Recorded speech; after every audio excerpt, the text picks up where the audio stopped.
Alors nous allons aller dans la parole.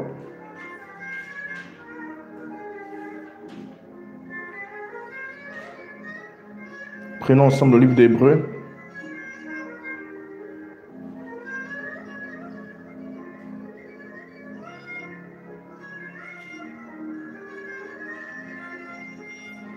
Hébreux chapitre 1 à partir du verset 13. La Bible déclare ce qui suit. Et auquel des anges a-t-il jamais dit, assieds-toi à ma droite jusqu'à ce que je fasse de tes ennemis ton marchepied? Et il parle des anges. Amen. Ne sont-ils pas tous des esprits au service de Dieu, envoyés pour exercer un ministère en faveur de ceux qui doivent hériter du salut? Je relis encore. Il dit, ne sont-ils pas tous des esprits au service de Dieu? Ici, on parle des anges. Amen. Il dit, ce sont des esprits au service de Dieu. Donc, numéro 1, les anges sont des esprits au service de Dieu. Amen. En d'autres termes, les anges sont des serviteurs de Dieu. Amen. C'est très important de noter ça. Numéro 1, les anges sont quoi? Des esprits, ok, des serviteurs de Dieu. Mais on va recommencer. On va dire les anges sont quoi? Des esprits au service de Dieu. Amen. Alors, si ce sont des esprits au service de Dieu, ce sont des serviteurs de Dieu. Amen. Alléluia. Amen. Alors, après la Bible dit, envoyés pour exercer un ministère en faveur de ceux qui doivent hériter du salut. Donc il dit, les anges sont des esprits au service de Dieu, envoyés pour exercer un ministère en faveur de ceux qui doivent hériter du salut. Amen. Alors vous devez comprendre que c'est contextuel. Lorsque nous montons au verset 13, la Bible dit une chose, dit, et auquel des anges a-t-il jamais dit, assieds-toi à ma droite jusqu'à ce que je fasse de tes ennemis ton marchepied? Alors vous devez comprendre que lorsqu'on parle des anges, on ne parle pas toutefois des créatures spirituelles hormis les hommes, des créatures de lumière. Parce que lorsqu'on parle des anges, je vous ai déjà dit que le mot ange aussi est une fonction. Quand on parle des anges, c'est aussi une fonction. C'est comme on parle de prophète, de messager, parce que ange signifie aussi messager. Alléluia. Amen. Voilà, merci. Ange signifie aussi messager. Alléluia. Donc lorsqu'on parle des anges, ange ne signifie pas toujours créature. Créature hormis les hommes. Parce qu'il y a des hommes qui font aussi office des anges. Amen. Alléluia. Amen. Oui, des métatrones. Donc ce sont des hommes qui font office des anges. Donc c'est possible que quelqu'un soit un homme, mais qui fasse office des anges. Vous allez voir que dans le livre de l'Apocalypse, la Bible parle des anges de l'Église. Et les anges qu'il dit, écrit aux 7 anges de l'Église, ce ne sont pas les anges qui sont des créatures de lumière hormis les hommes. Quelqu'un me suit ici? Amen. Ce sont des hommes, mais qui font office d'ange. Par exemple, je suis un ange. En tant qu'homme de Dieu, je suis un ange. Alléluia. Amen. Vous devez le comprendre et vous devez attraper cet aspect. Donc, il y a différentes qualités d'anges. Il y a des anges qui sont des esprits des saints qui jouent un office aussi d'ange. Parce que c'est possible qu'il y a des saints qui ont quitté la terre, qui sont au ciel, mais qui jouent des offices d'ange. Mais il y a aussi des anges, quand on parle des anges aussi, il y a aussi cette catégorie de créatures-là, qui ne sont pas des hommes, mais qui sont des créatures de lumière. On parle des séraphins, on parle des chérubins, on dit que ce sont des anges. Mais or, la Bible les parle parfois à propos des bêtes qui étaient autour du trône. Quelqu'un me suit ici? Donc le mot ange n'a pas seulement le sens de créature spirituelle hormis les hommes, mais c'est aussi une fonction. Quelqu'un me suit ici? Amen. Donc ange, le mot ange est utilisé pour une catégorie de créatures, mais aussi pour une fonction. Amen. Ne l'oubliez pas. Amen. Maintenant, vous voyez que, mais dans ce contexte, on ne parle pas des anges qui sont des hommes qui font office de fonction angélique, non. On parle des anges qui sont des créatures célestes, de lumière. C'est pourquoi il dit, auquel des anges a-t-il dit, verset 13, Hébreux chapitre 1, verset 13, et c'est pourquoi il dit, et auquel des anges a-t-il jamais dit, assieds-toi à ma droite jusqu'à ce que je fasse de tes ennemis ton marchepied? Donc quand on parle des anges ici, c'est des créatures spirituelles, les esprits de lumière, qui ne sont pas des hommes. Quelqu'un me suit ici, c'est très important de le comprendre. Alléluia. Donc ce sont des créatures de lumière. Donc la Bible nous dit que Dieu n'a pas dit à ces créatures de lumière-là, assieds-toi à ma droite jusqu'à ce que je fasse de tes ennemis ton marchepied. La Bible dit qu'il il a dit à Jésus, notre Seigneur, Amen, qui est venu avec l'identité d'homme aussi. Quelqu'un me suit ici, ne l'oubliez pas. Pourquoi j'essaie de redéfinir la catégorie des anges ici? Parce que ici, dans cette catégorie, on ne parle pas toutefois des hommes. Parce qu'il y a quelque chose à propos des anges dont Hébreux chapitre 1 verset 13 nous parle. Amen. Il nous parle des créatures qui sont inférieures en nous en termes d'autorité.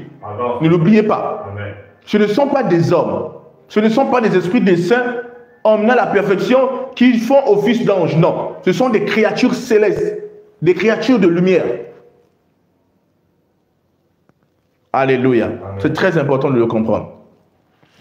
Après, donc verset, voyez notre Hébreux chapitre 1, verset 14, il dit, ne sont-ils pas tous des esprits au service de Dieu, envoyés pour exercer un ministère en faveur de ceux qui doivent hériter du salut?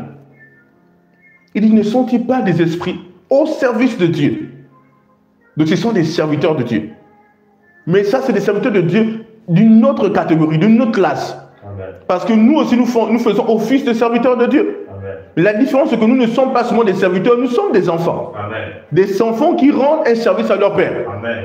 Mais les anges ne sont pas les enfants de Dieu.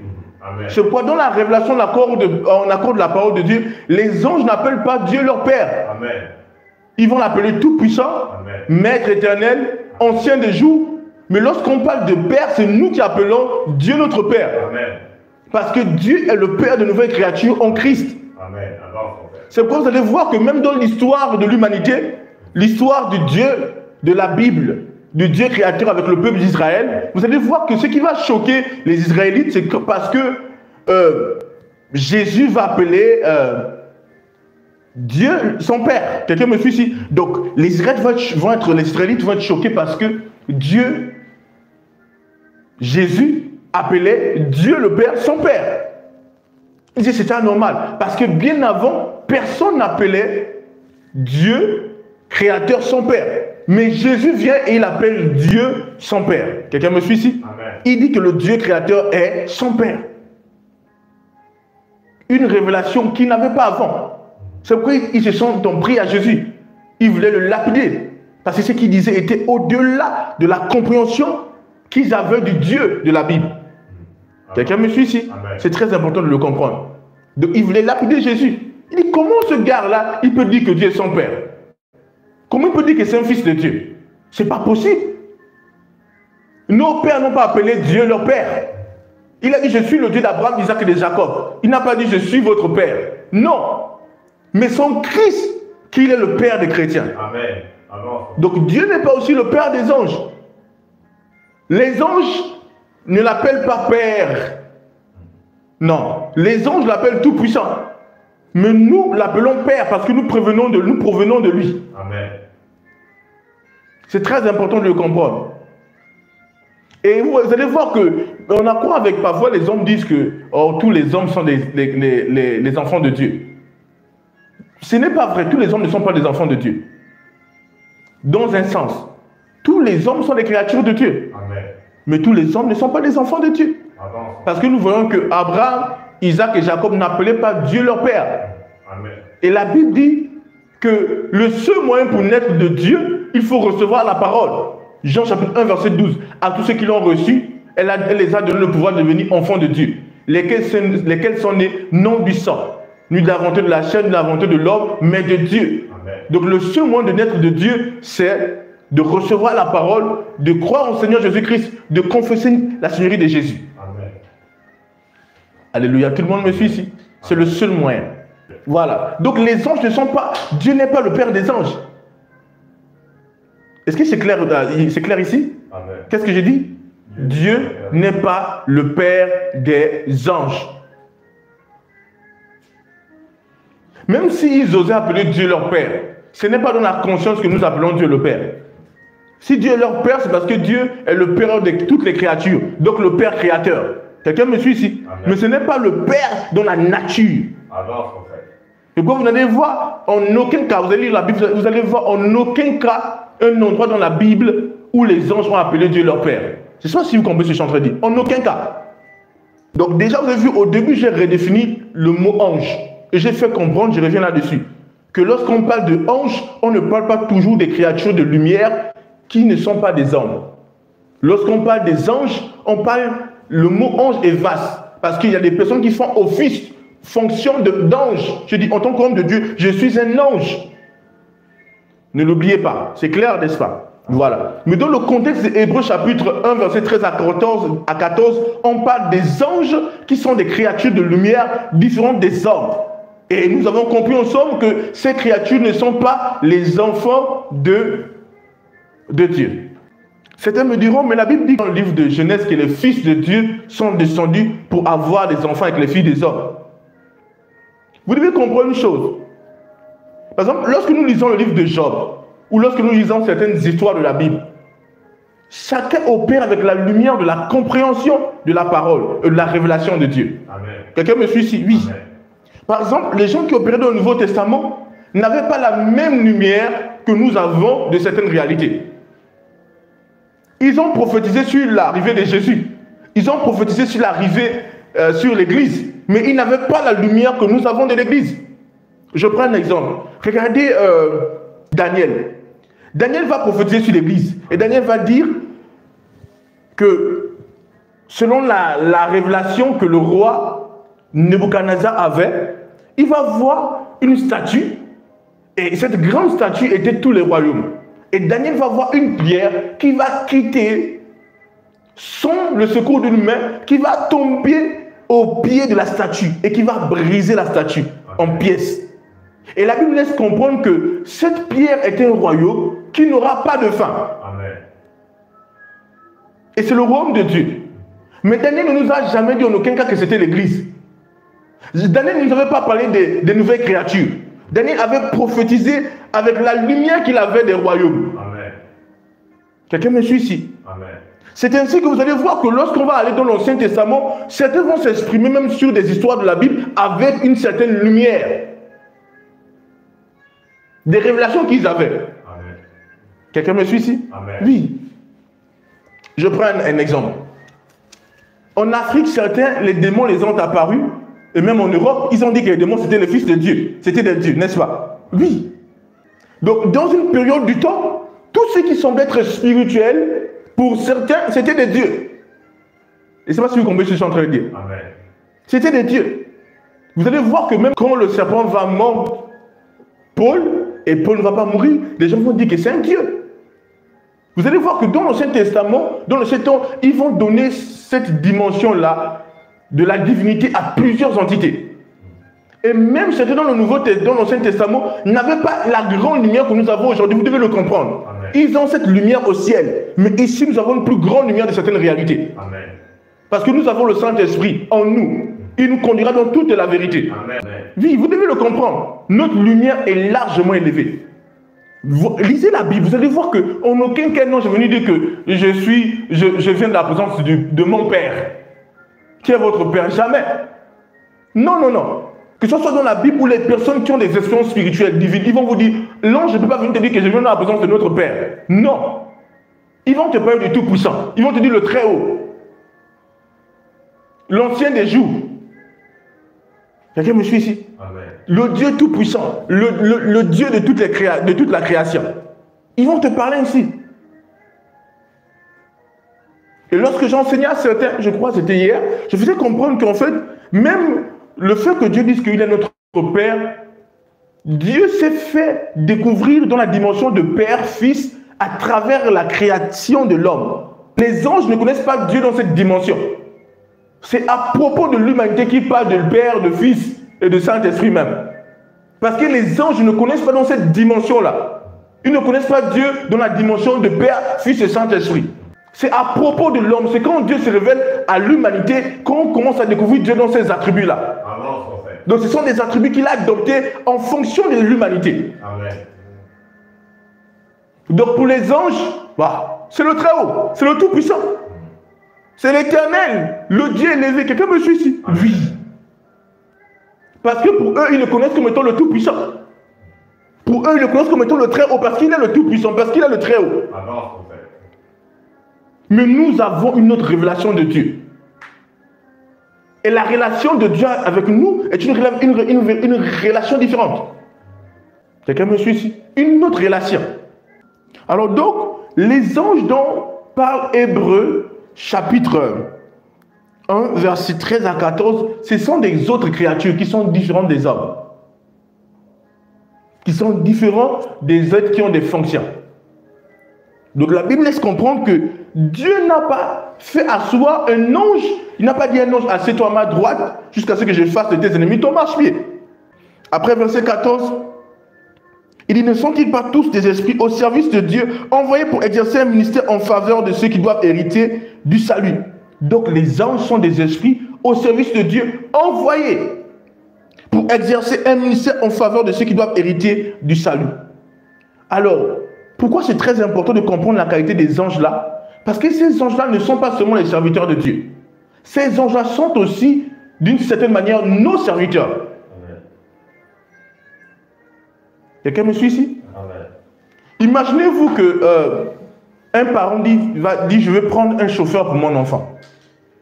N'est-ce pas? Amen. Le chauffeur, il sert qui?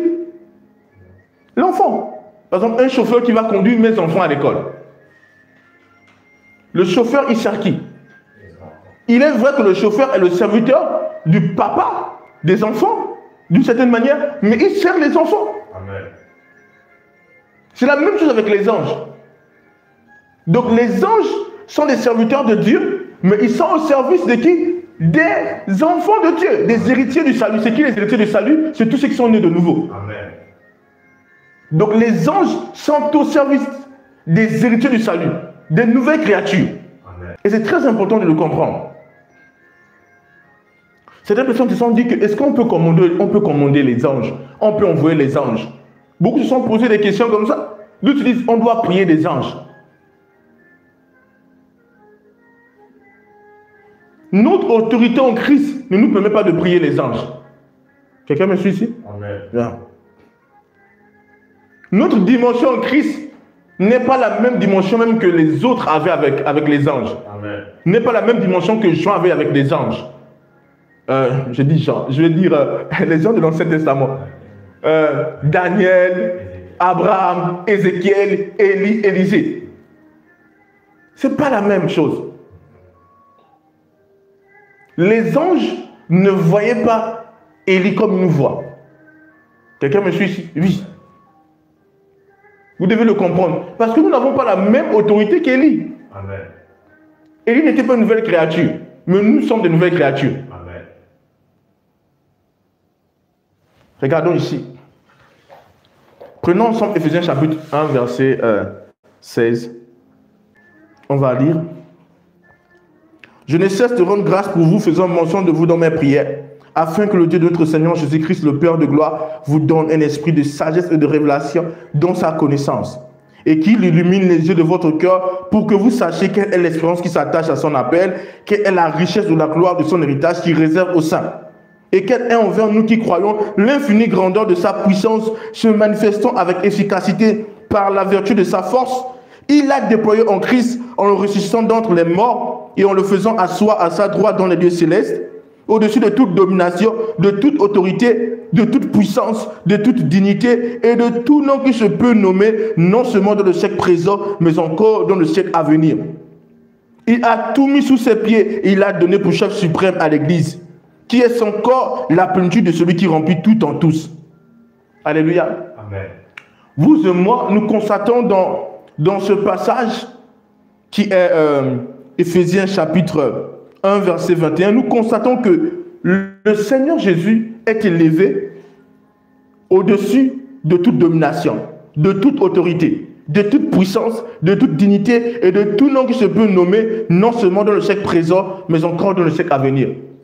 Lorsqu'on lit parfois ce passage, certains chrétiens se disent qu'ici, la Bible nous parle des démons.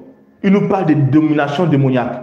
Il nous parle des puissances démoniaques. Il nous parle des autorités démoniaques. Non, ce n'est pas uniquement à propos des dominations des autorités des ténèbres. Non, c'est à propos des dominations de le royaume de lumière. des autorités dans le royaume de lumière, des puissances dans le royaume de lumière. Ne pensez pas que Dieu voit Satan comme toi tu vois Satan. Dieu ne voit pas Satan comme toi tu vois Satan. Satan n'est rien face à Dieu. Amen. Il n'est absolument rien. Amen. Donc Dieu ne compte pas Satan lorsqu'il parle de domination des autorités d'abord. Parce que dans le ciel, il y a des créatures largement supérieures à Satan. C'est la vérité. Regardez à la fin, comment Satan va être lié. La Bible ne nous dit pas qu'une armée va venir lier Satan, non. On dit un ange va descendre du ciel avec une chaîne, il va lier Satan, il va le jeter. Tout le monde me suit ici. Amen. Donc pour le royaume de lumière là-bas, Satan n'est rien pour les êtres là-bas. Vous devez le comprendre. Il n'est pas redoutable pour les êtres spirituels. Il y a des êtres terribles au ciel. Amen. Que Satan ne peut même pas ouvrir la bouche face à eux. Et il y a des princes en esprit. Amen. Il y a des autorités, il y a des puissances. Amen. Il y a des dominations dans le royaume de lumière. Amen. Tellement supérieures aux esprits impurs. Un seul ange va lier Satan. Quelqu'un me suit ici? Amen. Oui. Mais Dieu nous dit que nous sommes largement au-dessus de toute domination. Lumière aux ténèbres, on est au-dessus. Il dit nous sommes en Christ. Parce qu'il a dit Christ a été élevé. Mais n'oubliez pas que ce n'est pas Christ seul. Amen. Alléluia. Ce n'est pas Christ seul. Quand il parle de Christ, c'est Christ avec nous. C'est Christ, le corps mystique de Christ. Amen. Parce qu'il y a une différence entre Jésus-Christ et Christ. Amen. Tout court. Christ tout court fait aussi appel à l'église et à sa tête. Parce que l'église est le corps, la tête c'est Jésus. L'église est le corps de Christ. Et Jésus est la tête du corps. Donc lorsqu'on parle de Christ, on parle aussi de tout le corps. Alléluia. Et nous voyons très bien ça lorsque nous allons dans Éphésiens chapitre 2, verset 6. Éphésiens chapitre 2, verset 6. Il nous a ressuscités ensemble et nous a fait asseoir ensemble dans les lieux célestes en Jésus-Christ. Vous comprenez? Amen. Il dit, il nous a fait quoi? Il nous a ressuscités ensemble et nous a fait asseoir ensemble dans les lieux célestes en Jésus-Christ. Donc Jésus n'est pas élevé au-dessus de tout seul. Et je vous ai fait comprendre que Jésus-Christ, qui est Dieu, n'avait pas besoin d'élévation. La Bible nous déclare qu'il s'est dépouillé de son autorité. Il n'a pas vu son égalité à Dieu comme étant une proie arrachée, mais il s'est dépouillé de son autorité, se rendant obéissant. Il a pris la forme d'un serviteur. Donc Jésus, qui est Dieu, avant de venir sur la terre avec toute la gloire, il était au-dessus de tout. Ce n'est pas parce que Jésus voulait l'autorité qu'il est venu sur la terre, non. Quand on parle de Jésus, Jésus est venu au nom de l'humanité. C'est pourquoi on dit que quand il est mort, tous les hommes sont morts avec lui.